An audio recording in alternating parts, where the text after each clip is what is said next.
السلام علیکم ورحمۃ اللہ وبرکاتہ۔ الحمد للہ رب العالمین والصلاة والسلام علی رسولہ الکریم، اما بعد، اعوذ باللہ من الشیطان الرجیم، بسم اللہ الرحمن الرحیم۔ من قتل نفسا بغیر نفس او فساد فی الارض فکأنما قتل الناس جمیعا۔ حکم صاحبان اور ناظرین کرام، موضوع خطابت ہے اسلام اور مذہبی رواداری۔ حضرات، قبل اس کے کہ میں موضوع کی وضاحت کروں، مناسب معلوم ہوتا ہے کہ رواداری کی تعریف بیان کر دوں۔ رواداری یہ ہے کہ ہر مذہبی اکائی اپنے ایمان و عقیدے اور اپنے شناخت پر قائم رہتے ہوئے انفرادی اور اجتماعی سطح پر دنیا کے تمام ادیان و مذاہب کے حقوق کا احترام کرے۔ اسلام ایک مکمل ضابطۂ حیات ہے جو ان الدین عند اللہ الاسلام کے مطابق رب کا آخری اور پسندیدہ دین ہے۔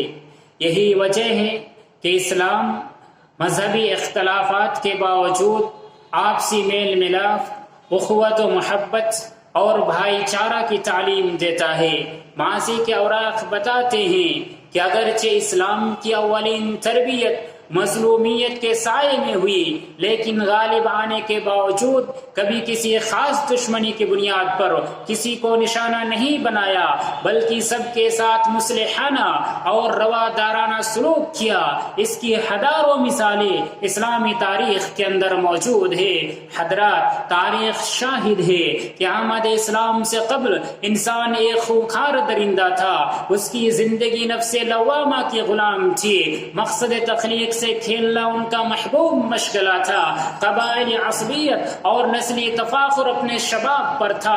انسانیت دم توڑ چکی تھی، رحم و مروت کا جنازہ نکل چکا تھا اور ہوا کی بیٹیاں کرا رہی تھی جسے دیکھ کر انسانیت اپنا منہ چھپا لیتی تھی، اور دنیا ایک ایسے دستور کی محتاج تھی جو سراپا سلامتی کا مظہر ہو، جو امن و شانتی اور اخوت و رواداری کا پیغام دیتا ہو۔ لہذا انتظار کی مدت ختم ہوئی اور تاریخ دنیا نے اسلام جیسا روشن چراغ پا لیا جس نے مذہبی رواداری کی خاطر یہ ایھا الناس اتقوا ربکم الذی خلقکم من نفس واحدہ فرما کر نسلی حسب و نسب کے طلسم کو چور چور کر دیا۔ من قتل نفسا بغیر نفس او فساد فی الارض فَكَأَنَّمَا قَتَلَ النَّاسَ جَمِيعًا کا فرمان سنا کر انسانوں پر بم و بارود کے دہانے کھولنے والوں پر قلقن لگا دی۔ وَإِذَا الْمَوْءُودَةُ سُئِلَتْ بِأَيِّ ذَنبٍ قُتِلَتْ کہہ کر صنف نازک کو دنیا میں آنکھیں کھولنے کا عطیہ دیا۔ لَا تَقْتُلُوا أَوْلَادَكُمْ خَشْيَةَ إِمْلَاقٍ فرما کر لوگوں کو نسل کشی سے بچنے کی تلقین کی۔ لَا تَأْكُلُوا أَمْوَالَكُمْ بَيْنَكُمْ بِالْبَاطِلِ کا حکم صادر فرما کر ایک دوسرے کے اموال ہڑپنے کو حرام قرار دیا۔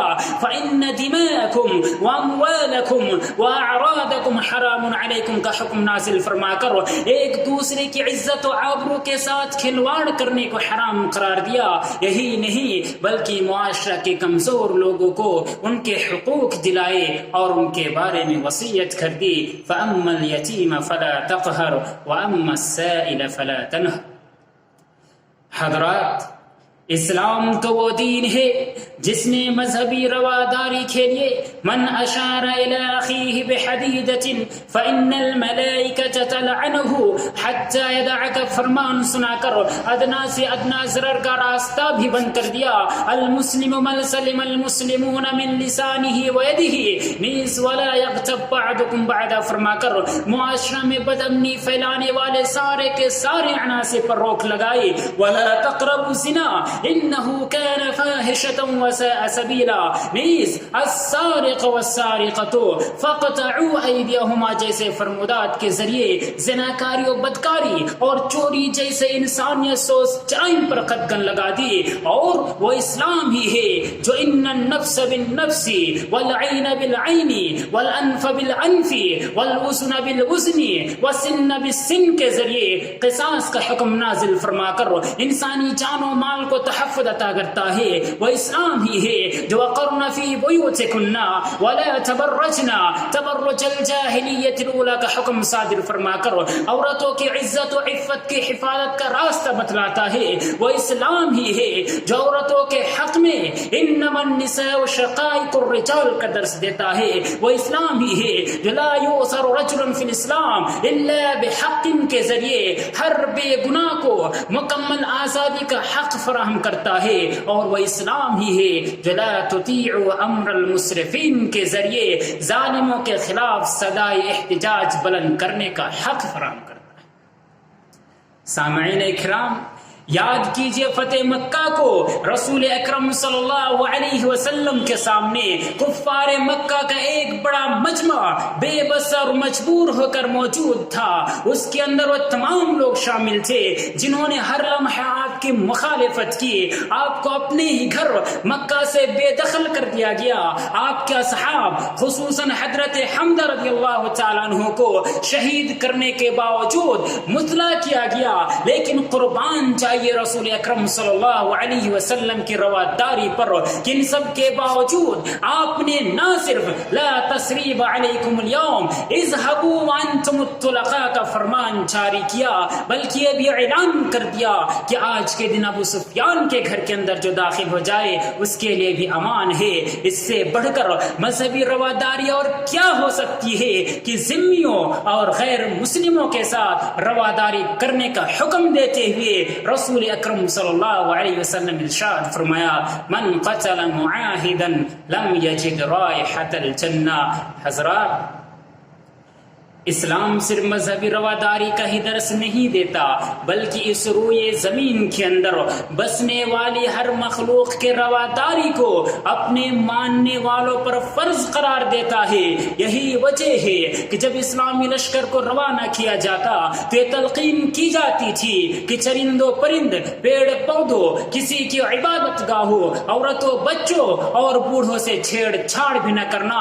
یہ ساری کی ساری باتیں اس بات کی واضح دلیل ہے کہ اسلام ہی رواداری کا علم بردار ہے۔ لیکن افسوس صد افسوس، ان واضح فرامین کے باوجود کچھ متعصب اور پتے کے ساتھ سچی کرنے والے شام، فلسطین، برما، سری لنکا اور ہندوستان جیسے متعدد ملکوں کے اندر خون کی ہولیاں کھیلنے والے امن کا ٹھیکیدار ہونے کا ڈھنڈورا پیٹتے ہیں اور اسلام اور مسلمانوں پر یہ الزام لگاتے ہیں کہ اسلام رواداری کا دشمن ہے، دہشت گردی کا حامی ہے، تلوار کی نوک پر مذہب کی آبیاری کرتا ہے۔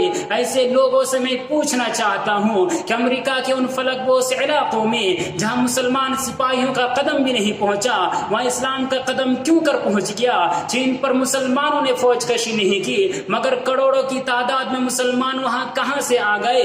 تھائی لینڈ، فلپائن اور دوسرے ملک اور جزیروں کے اندر جہاں مسلمانوں کا قدم بھی نہیں پہنچا، وہاں اسلام کا قدم کیوں کر پہنچ گیا؟ یہ سارے ایسے حقائق ہیں جو عقل سلیم رکھنے والے کو اس بات کا قائل کرتے ہیں کہ اسلام رواداری کا دشمن نہیں، اسلام تلوار کے زور پر نہیں بلکہ اخلاق و کردار اور رواداری کی بنیاد پر پھیلا ہے۔ حضرات، حقیقت یہ ہے کہ اگر مسلمان اپنی حفاظت کے لیے ہتھیار اٹھائے تو ہیومن رائٹس کی خلاف ورزی ہونے لگتی ہے، انہیں اہنسا کی دہائی دی جاتی ہے۔ لیکن جب ہی متعصبین مسلمانوں پر انسانیت کے سارے حدود توڑ کر ظلم ڈھاتے ہیں تو اس وقت ان کی اہنسا کہاں سو رہی ہوتی ہے۔ سچ کہا ہے شاعر نے، ہم آہ بھی کرتے ہیں تو ہو جاتے ہیں بدنام، ہم آہ بھی کرتے ہیں تو ہو جاتے ہیں بدنام، وہ قتل بھی کرتے ہیں تو چرچا نہیں ہوتا۔ اخیر میں دعا ہے کہ اللہ رب العالمین ہمیں اسلامی تعلیمات کو سمجھنے اور دوسروں تک اسلام کی سچائی کو پہنچانے اور اسلامی تعلیمات کو سمجھانے کی توفیق عطا فرمائے، آمین۔ تقبل یا رب العالمین۔ السلام علیکم ورحمۃ اللہ وبرکاتہ۔